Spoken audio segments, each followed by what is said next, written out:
This is IMT News. अस्सलाम वालेकुम, मैं हूँ रक्षंदा जाकिर। आप देख रहे हैं IMT न्यूज फ्रॉम लंदन। हमने जो सिलसिला शुरू किया हुआ है मेमन ग्लोबल मेमन ऑर्गेनाइजेशन के हवाले से हम इंट्रोड्यूस कर रहे हैं यूथ को आगे लाने के लिए। तो आज हमारे साथ जो शख्सियत मौजूद है Mohammad मुनीन Shekhani, youth wing India के जनरल सेक्रेटरी हैं।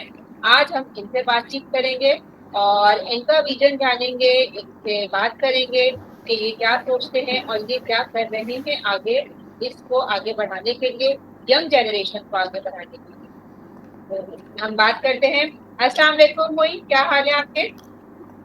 वालेकुम अस्सलाम मैम, अल्हम्दुलिल्लाह मैं बहुत अच्छा हूँ, आप लोगों की दुआएं हैं। जी, तो मोइन आप वहाँ पर हैं, इंडिया में हैं माशाल्लाह से, और आपने मुंतखब किया है। वैसे आपकी अपनी निजी मसरूफियात क्या हैं? बेसिकली मैं एक बिजनेसमैन हूँ, मीमन मतलब बिजनेसमैन। तो बिजनेस है मेरा बायोमास ब्रिकेट्स का, बायोकूल जिसे कहते हैं, कूल का सब्स्टिट्यूट है ये एक, उसका मेरा एक बिजनेस है।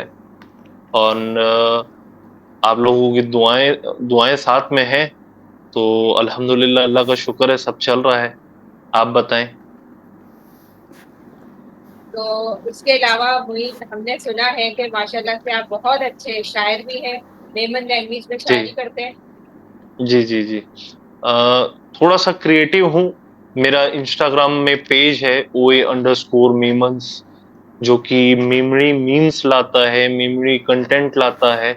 और अब मेमोरी कंटेंट के साथ साथ में मैंने सोचा एक नया चालू किया जाए, मेमोरी शायरी।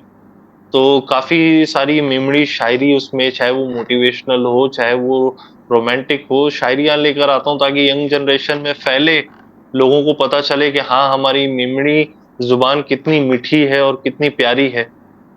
तो थोड़ा क्रिएटिव हूँ। आप किसी से इंस्पायर हैं, किसी को शौक से पढ़ा, कैसे रुझान आया शायरी की तरफ? आपको कोई जज्ब है? देखिए, मैं काफी लंबा अरसा हो गया मैं शायरियों का शौकीन हूँ। और आपके पाकिस्तान के हैं तहजीब हाफी, मैं उन्हें सुनना काफी पसंद करता हूँ। हमारे इंडिया में थे राहत इंदौरी साहब, मरहूम राहत इंदौरी साहब, जिन्हें सुनना पसंद करता था। तो उनका देख देख कर एक थोड़ा सा जज्बा पैदा हो गया। और फिर लगा कि चलो अब इसे मेमोरी में ट्रांसलेट कर कर या फिर मेमोरी में लिख कर किया जाए, ताकि जो आम पब्लिक है, जो नाजरीन है मेरे पेज के, लगभग अभी 8,000 फॉलोअर हैं, तो उनके बीच में भी इसे रखा जाए, तो काफी लोगों को पसंद आया। आप पहले उर्दू को ट्रांसलेट करते हैं या हिंदी को मेमन जबान? हाँ जी। थोड़ा टाइम भी लगता काफी, और आप खुद से शेर कहते हैं, तो आपका ज्यादा जो रुझान है रोमांस की तरफ है। जी जी जी। तो क्यों, देखिए क्या क्या होता है, इसकी कोई खास वजह?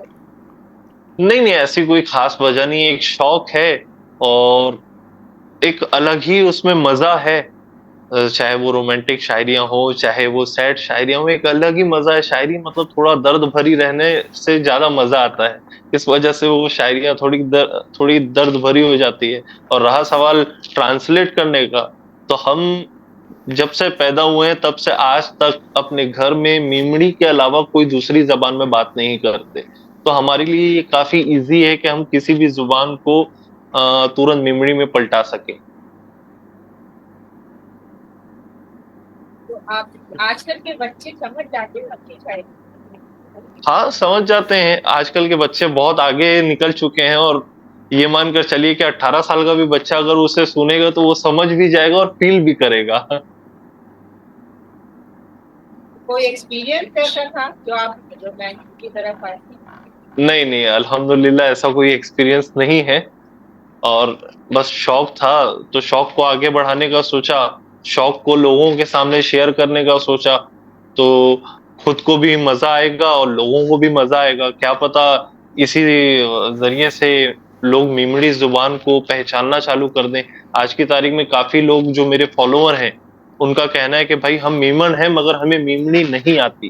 तो ये सुनकर काफी खराब लगता है, मगर वो समझने की कोशिश करते हैं। कि ये एक्चुअली में बोल क्या रहा है, और मेरे से उसका ट्रांसलेशन लेते हैं, तब खुशी होती है कि हाँ, लोग हिस्सा ले रहे हैं और सीखना चाह रहे हैं, जो मेमड़ी ज़ुबान आज की तारीख में नहीं जानते, तो काफ़ी खुशी होती है। कौन सी उम्र से शायरी कर? लगभग 20-21 साल, 20-21 साल की एज थी तब से। अभी हालाँकि मैं 25 का हूँ, अभी 25 का ही हूँ मैं, लगभग 4-5 साल हो गए। तो क्या आपकी कोई किताब आने वाली है शायरी के हवाले से, हम इंतजार करें? नहीं, अभी फ़िलहाल तो नहीं। मगर वीडियोज़ ओए अंडरस्कोर मीमन्स इंस्टाग्राम का जो पेज है और यूट्यूब में है, उसमें इंशाल्लाह आती रहेगी। डबिंग भी आएगी, कुछ मेरी वीडियोज़ भी आएँगी, आती रहेगी इंशाल्लाह। कुछ सुनाइए हमें भी, अपनी सुने तो चले। पहले आप उसका मुझे देखिए, उर्दू उर्दू ट्रांसलेट जरूर बताइए। अ, एक शायरी है जो कि मेरी नहीं है, किसी शायर की है। उसने कहा, उर्दू में कहेंगे तो, मरकर मिट्टी में मिलूँगा, खाद हो जाऊँगा मैं। फिर खिलूँगा शाख पर, आबाद हो जाऊँगा मैं। बार-बार आऊँगा मैं तेरी नज़र के सामने, और किसी रोज़ तेरी याद हो जाऊँगा मैं। तो इसे मेमड़ी में अगर हम ट्रांसलेट करें तो, मरी ने मिट्टी में मिड़नोस, खाद थी विन्नो साओ। पाछो खिलनोस शाख मथे, आबाद थी विन्नो साओ। बार-बार अचनोस तुझी नज़र जे सामने, ने पछी हकड़ेडी तुझी याद थी विन्नो साओ। बहुत अच्छा ट्रांसलेट किया, बट आप अपना भी तो कोई शेर सुनाइए। देखिए, मेरा शेर अगर मैं बोलूँ तो काफ़ी लंबे हैं, और कुछ ऐसे हैं कि मेरे को याद भी नहीं है, सो उसको मैं स्किप करना चाहूँगा। चलिए ठीक है, जैसे आपकी मर्जी, कोई मसला नहीं है, इंशाल्लाह फिर कभी सही। तो अब इसके हवाले से बताइए, हमारा मेमन ग्लोबल मेमन ऑर्गेनाइजेशन के हवाले से आपकी बात हुई, अनीस साहब से हुई, और तो क्या आपने सोच के उसमें आपने पार्टिसिपेट किया? आपको क्यों लगा कि हाँ, मैं भी कुछ कर सकता हूँ? देखिए, सबसे पहले मेरे पास फ़ोन आया उमर मेमन साहब का, जो लंदन में रहते हैं, और उन्होंने काफ़ी अच्छे मतलब बात की, और बात करने के बाद में उन्होंने अपना विज़न बताया, जीएमओ का मकसद बताया। तो उससे जब सुना मैं, तो उससे काफ़ी प्रभावित हुआ, और जिस हिसाब से उमर मेमन साहब ने बताया, अनीस दावरा साहब ने बताया कि इनका आगे का क्या प्लानिंग है, तो जब मैं इसे सुना तो एक फ़ख्र महसूस हुआ कि वाक़ई में अब हमारी कौम में ऐसे भी रहनुमा हैं, जो यूथ को आगे बढ़ाने के लिए काम करना चाह रहे हैं और कर रहे हैं। आप देखेंगे काफ़ी सारी ऑर्गेनाइज़ेशन हैं वर्ल्ड में, सो जो काफ़ी ऑर्गेनाइज़ेशन है, अभी तक मैंने कहीं ये नहीं देखा कि वो बच्चों को आईटी एजुकेशन दिलवा रहे हैं। मैंने पर्सनल बीकॉम तक किया है, मैं आईटी नहीं किया। मगर मैं चाहता हूँ कि आज का जो यूथ है, चाहे वो पढ़ने की मतलब उसको एजुकेशन करने के लिए उसके पास फीस हो या ना हो, वो अगर आईटी एजुकेशन करता है तो वो अपनी लाइफ में बहुत आगे बढ़ेगा। तो अनीस दावरा साहब, उमर मेमन साहब, सिराज यूनुस साहब, हनीफ शेखानी साहब, इनका जो विज़न है कि हम बच्चों को, गरीब मिस्किन बच्चों को आईटी का कोर्स कराएँ, उनको एजुकेट करें, ताकि वो अगर आज ज़कात लेने वाले हैं, तो कल वो ज़कात देने वाले हों। ये चीज़ को सुनने के बाद में मैं काफ़ी प्रभावित हुआ, और मैं शुक्रगुज़ार हूँ अनीस दावरा साहब का, सिराज यूनुस साहब का, हनीफ शेखानी साहब का, और बिलख़ुसूस उमर मेमन साहब का, जो मुझे ये ज़िम्मेदारी दिए, मुझ मुझ पर एक भरोसा जताए, और इंशाल्लाह मैं उनके भरोसे पर खरा उतरने की पूरी कोशिश करूँगा। अच्छा, जैसे हम देखते हैं इंडिया में बहुत सारी ऑर्गेनाइजेशंस काम कर रही हैं, क्योंकि मेमन कम्युनिटी भी इंडिया में बहुत ज्यादा है। तो आप कैसे लेके चलेंगे इन सबके दरमियान इस ऑर्गेनाइजेशन को? देखिए, काम काफ़ी सारी ऑर्गेनाइज़ेशन कर रही है, ये आपकी बात सही है। मगर मैं नहीं समझता कि अभी तक कोई ऑर्गेनाइज़ेशन आईटी सेक्टर में काम कर रही हो।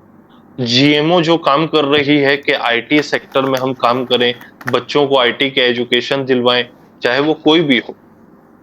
अगर मैं ये समझता हूँ कि अभी वर्ल्ड में अगर हम बात करें तो कोई भी मीमन ऑर्गेनाइजेशन आईटी सेक्टर के लिए काम नहीं कर रही है, और खास कर यूथ के लिए अगर कर भी रही है तो वो अपने स्तर पर कर रही है, मगर मैंने अभी तक ये नहीं सुना कि आईटी के ऊपर में कोई काम कर रहा है। तो क्या कोई मुहिम भी चलाने का इरादा है आपका फंड्स के हवाले से? देखिए, हमारा मुहिम अभी हम नहीं चलाएंगे। अल्हम्दुलिल्लाह जो अनीस दावरा साहब हैं, शिराज यूनुस साहब हैं, उमर मेमन साहब हैं, इन्होंने एक चीज जो सामने रखी वो मेरे को बहुत प्यारी लगी। वो चीज ये है कि हमको अभी किसी से फंड नहीं लेना, हम खुद कैपेबल हैं, और अगर आने वाले वक्त में जरूरत पड़ी तब हम देखेंगे, मुहिम चलाएंगे, जिसे हिस्सा लेना होगा वो हिस्सा ले सकते हैं। और अभी हमारी सबसे पहले टारगेट ये है कि आज हम बच्चों को ऐसा एजुकेट कर दें ताकि कल वो खुद हमारे डोनर बन सके। बहुत अच्छी बात है। पुनीत, आप माशाल्लाह से, मैं समझती हूँ आपका जज्बा देख के तो लगता है माशाल्लाह आगे तक जाएंगे, बहुत आगे बढ़ाएंगे इस ऑर्गेनाइजेशन को। हमारी भी दुआ आपके साथ है कि अल्लाह ताला जो है पेरेंट्स को भी आए उनके दिल में ये बात कि एक अगर हमें मुफ्त में तालीम मिल रही है हमारे बच्चों को, हम उनको आगे आने दें, खासकर खुसूसन बच्चियों को। हम जैसा कि देखते हैं कि बच्चों को इतना आगे नहीं दिया जाता। क्योंकि मैं इस हवाले से कल भी बात की थी, मैंने अपने और इंटरव्यू में भी कहा, तो क्या है इंडिया में ऐसी फैमिलीज हैं या बड़े कंजर्वेटिव माइंड के पेरेंट्स हैं कि नहीं भाई हमारी बच्चियां तो बाहर निकलेंगी या चले घर बैठ के एजुकेशन लेगी तो ऑब्वियसली वो कहेंगी अब हमें जॉब करनी है। तो आप क्या समझते हैं कि वहाँ पे परमिशन है ऐसा? नहीं, देखिए, हमारे यहाँ परमिशन है।